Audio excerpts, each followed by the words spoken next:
Good afternoon, everybody. First, I want to thank President Biden and Vice President Harris for hosting this event here at the White House, making clear that trucking is indeed a national priority.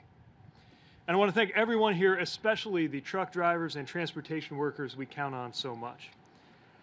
I have to share, this is a big day in my own household because it was our first time taking our kids to daycare. And as I was getting ready for that, because I knew this event was coming up, I kept looking around at all of the physical items that surrounded us and thought about how they got here. The bottles, the little jars of baby food, the spoons we were using to feed them, the high chairs they were sitting in, even the family minivan itself got to us because truck drivers brought them to where they needed to be.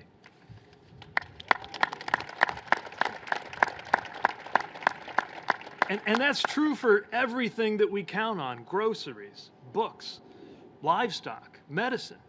If you enjoyed the food you ate for breakfast, the clothes that you're wearing right now, or the device you might be using to watch this event, you can thank a truck driver for getting that to you.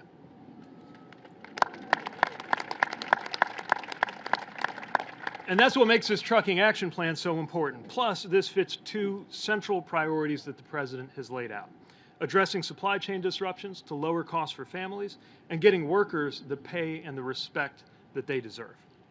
Over the last 2 years, we've all been using terms like supply chain and essential worker more than we used to. In fact, there's nothing new about how much America counts on truckers, but it has become more urgent than ever.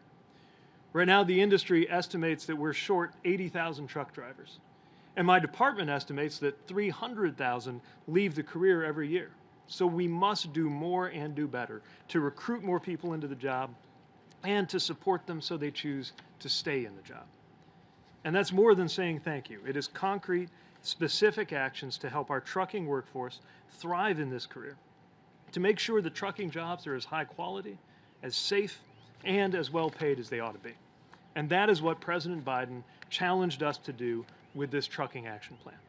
So we started out by going and listening to truck drivers. Virtually and in person, we talked to truck drivers in every part of the country. As part of that, I got to spend some time on the road in the passenger seat of a semi with a driver in Illinois named Lola, who I think is here today. There you are. Hey, good seeing you.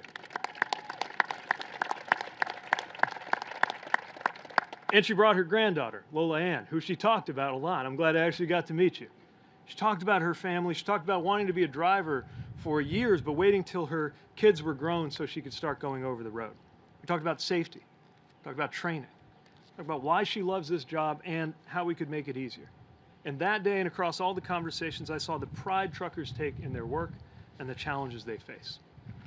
Their voices have shaped the work we took up in the President's Trucking Action Plan. And we just completed the 90-day sprint to get these actions off the ground, so I'm pleased to provide an update. In order to create debt-free pathways into the career for more people, including more women and drivers of color, we teamed up with the Department of Labor to grow the number of registered apprenticeships for high-quality paid on-the-job training.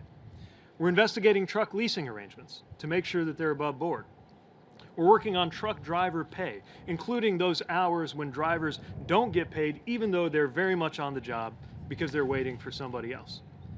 We're making it easier for veterans to join the trucking workforce, partnering with the Department of Defense. And of course, we are fixing roads and bridges across America. One trucker told me infrastructure is our workplace. And now we are enhancing that workplace thanks to unprecedented funding through the President's infrastructure law. And yes, that includes working with states to use that funding to build more safe truck parking, because we know that that is such a central issue for truckers today. These actions are going to help us recruit more drivers and, just as importantly, retain them, to help keep down shipping delays, rein in the price of goods at a time when we're fighting inflation with everything we've got. And of course, supporting these essential workers is just the right thing to do. I'm proud of all we got done in this 90-day sprint, but I promise you to the trucking community, and I promise you, Mr. President, this is just the beginning. We're going to keep our foot on the gas to deliver for the drivers who deliver for us every single day. And you're going to hear more about that shortly. But now it's my pleasure to hand it over to a good friend, a proud Army veteran, an entrepreneur who served as a U.S. Congressman, Acting Secretary of the Army, and chair of a new Veterans Task Force, Patrick Murphy. Secretary Murphy.